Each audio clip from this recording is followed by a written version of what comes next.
Today, we're exploring TecQuipment's temperature process training system, the TE3300-05, from the Process Control Engineering range of teaching equipment.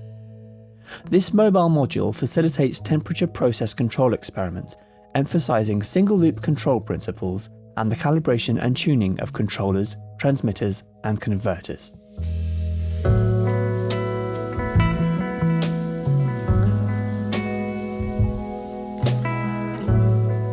The Temperature Process Training System provides practical knowledge-based learning covering feedback control, on-off control, and PI/PID control.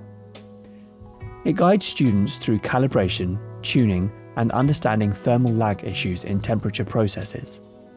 When paired with the optional computer control system TE3300-06, it demonstrates distributed control.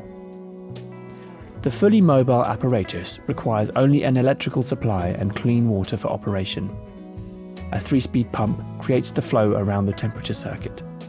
The pump transfers water from a reservoir through an inline heater, a coiled delay pipe, and a heat exchanger before returning the water to the reservoir.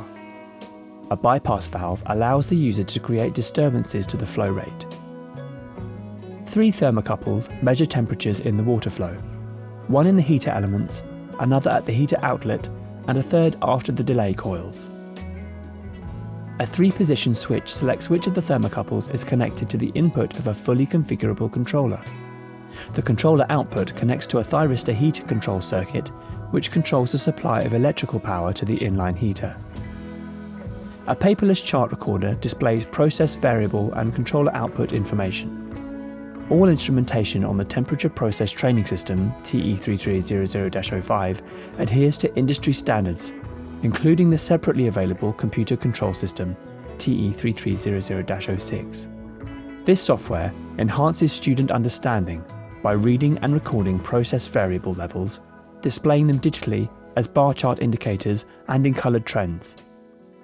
The Computer Control System transmits information, collects data, mimics real processes, aids operator understanding, and logs information. You can explore more about the Temperature Process Training System and the Computer Control System through the provided links. We hope you found this overview informative. Don't forget to subscribe for more upcoming video releases. Thanks for watching.